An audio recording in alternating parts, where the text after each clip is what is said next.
Olá, alunos, tudo bem? Sejam todos bem-vindos à nossa 11ª aula. Hoje o assunto é sobre resistência ao cisalhamento do solo. A resistência do cisalhamento ao cisalhamento de um solo, eu trouxe aqui uma definição para vocês. Ela pode ser definida como a resistência interna que o solo oferece para poder, então, resistir as fraturas e deslizamentos ao longo de qualquer plano interior, certo? E como nós podemos determinar esse cisalhamento? Nós vamos determinar esse cisalhamento através de alguns testes. Então, nós temos 3 principais testes de laboratório. Nós temos o cisalhamento direto, nós temos o teste de compressão triaxial e o compressão simples. E eu já adianto a vocês que esses 3 tipos nós temos o indicado para cada tipo de solo, certo? E também o indicado para cada tipo de amostra retirada do nosso talude. Então, nós vamos ter um talude, certo? Nós vamos retirar amostras ao longo desse talude, então nós precisamos saber qual é o melhor teste para economizar também financeiramente, não realizar todos os testes de maneira desnecessária e também economizar ali em relação ao tempo. Já utilizar o teste indicado para aquele solo ou para a localização daquele solo, certo?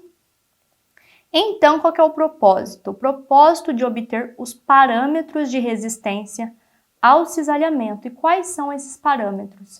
Os parâmetros são 2, a coesão e o ângulo de atrito. O que é coesão? Vocês estão lembrados? Coesão nós estudamos na aula anterior. A coesão é a propriedade das partículas de interagirem entre si.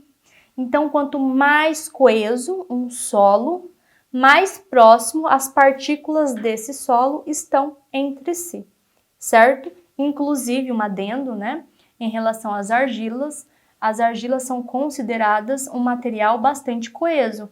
Por quê? Porque as suas partículas estão próximas umas das outras.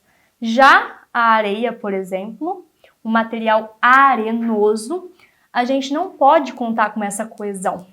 Por quê? Porque as partículas estão mais dispersas uma das outras. Beleza? Para poder, então, recordar o ângulo de atrito interno de um solo, o que é? Esse ângulo de atrito interno, ele vai descrever o ângulo máximo que está equilibrando as partículas de solo para que a mesma não deslize. Então, nós temos ali um talude. O ângulo de atrito do solo é o ângulo máximo que essas partículas elas estão interligadas entre si na eminência sem deslizar. Então, a partir do momento que passa desse ângulo de atrito, ela entra no seu processo ali de cisalhamento.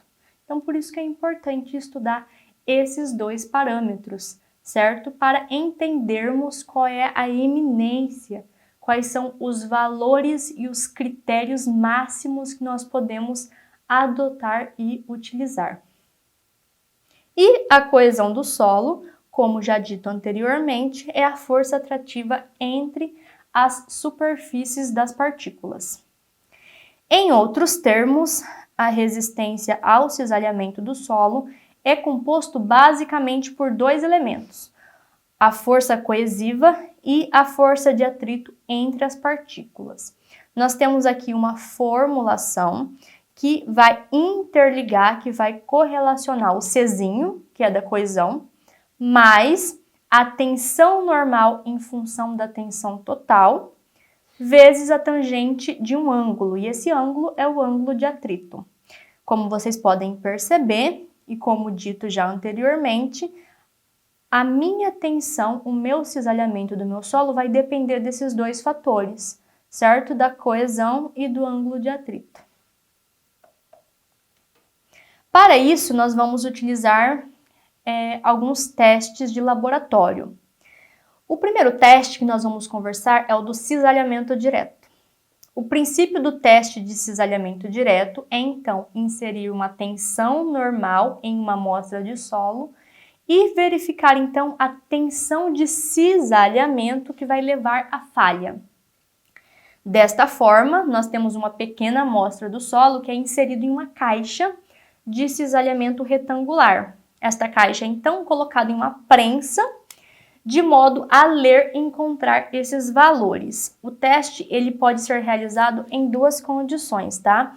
Em uma tensão controlada ou deformação controlada. Nós temos aqui, ó, o cisalhamento direto e o esquema dessa caixa, como vocês podem observar.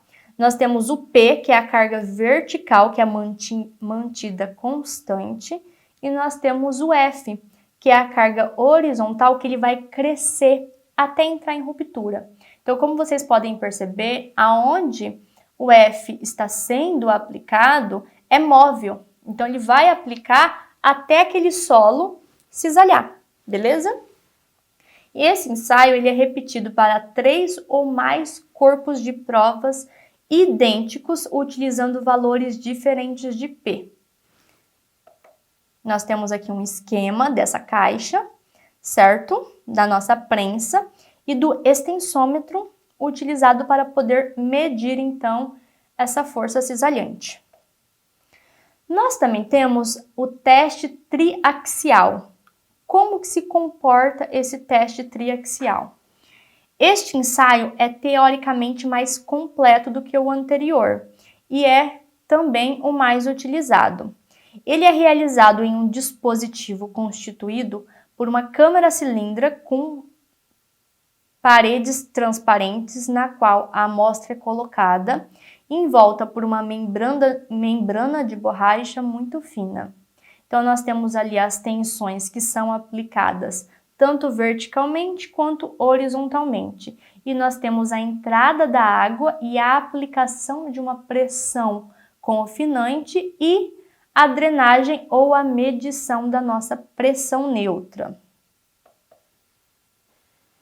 Além disso, o ensaio de compressão triaxial ele pode ser empregado em 3 condições. Na sua condição de ensaio adensado drenado, o ensaio adensado não drenado e o ensaio não adensado e não drenado.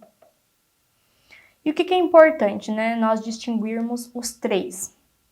Como o próprio nome sugere, o ensaio adensado drenado, ele vai empregar uma drenagem permanente da amostra do solo. Para fazer isso, uma pressão de confinamento induzida por líquido deve ser aplicada em toda a câmara e esperar que a pressão neutra se dissipe. Isso faz com que esse teste também seja conhecido como teste lento, porque a tensão é aplicada por um longo período, um longo tempo, para poder então liberar completamente a nossa tensão, a nossa pressão neutra. Por exemplo, e onde é interessante realizar esse teste?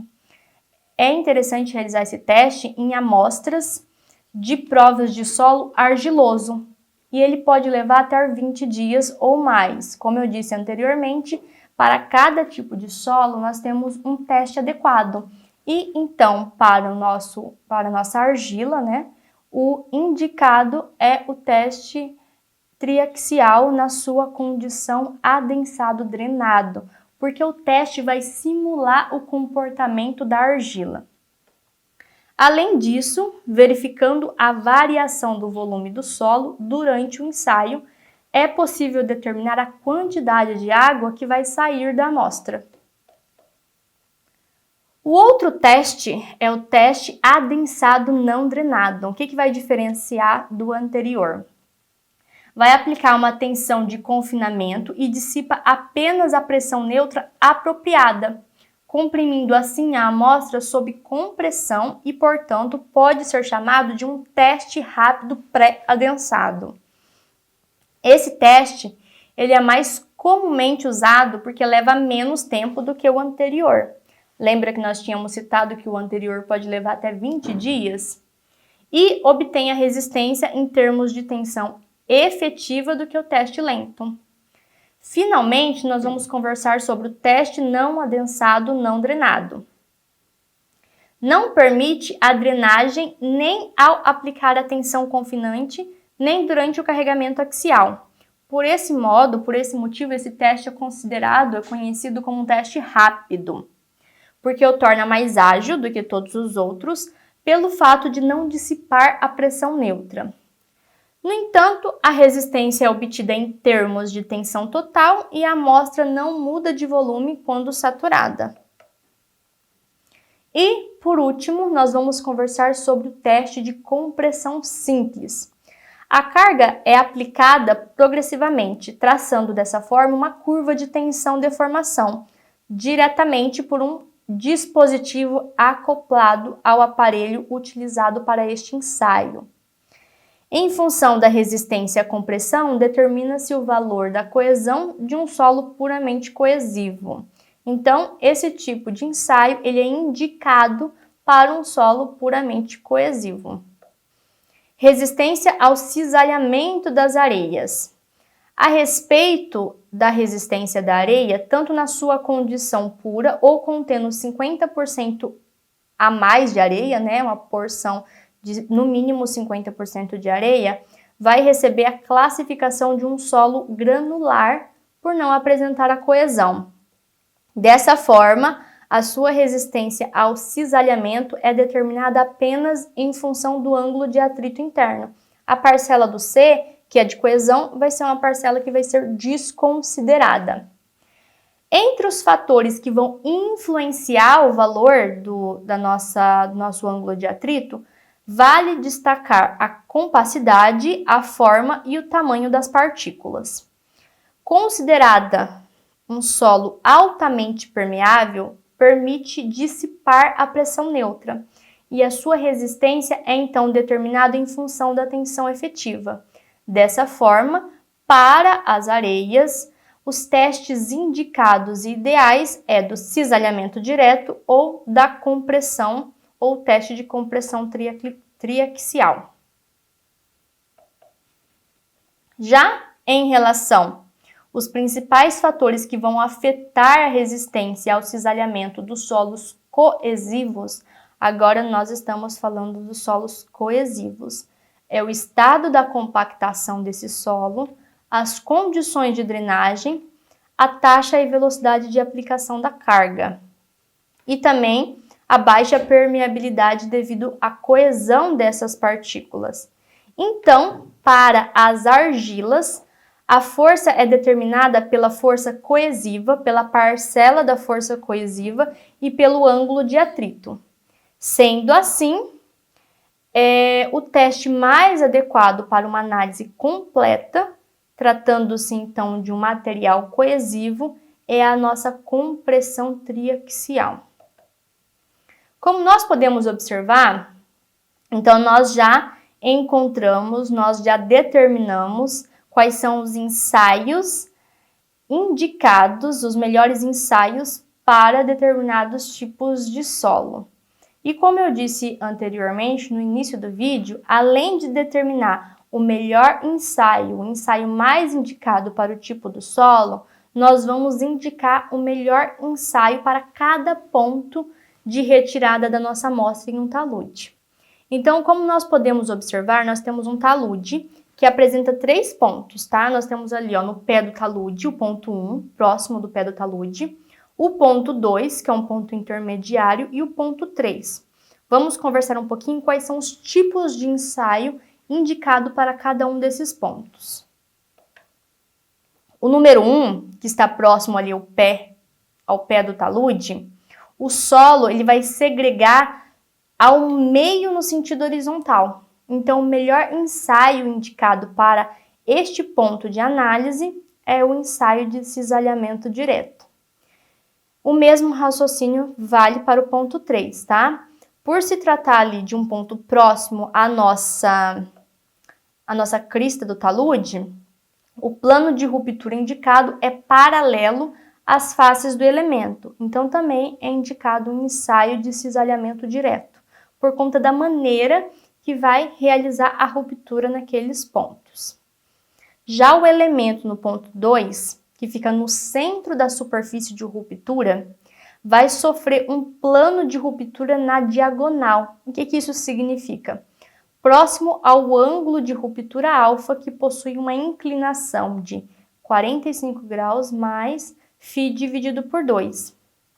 Para as amostras de solo localizado nessa região, então, o indicado é empregar o ensaio de compressão triaxial, como nós já estudamos anteriormente, para determinar os parâmetros de resistência ao cisalhamento.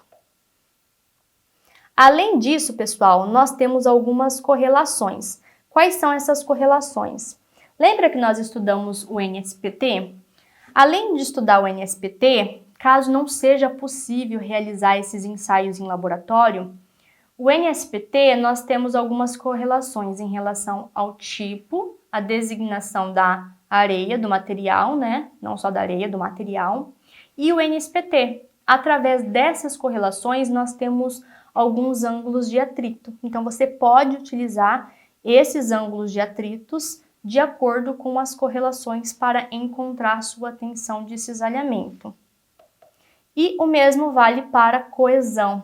Então, de acordo com o NSPT e de acordo com a designação do material, você consegue encontrar valores de coesão, caso não seja possível você realizar os ensaios de laboratório que nós já conversamos.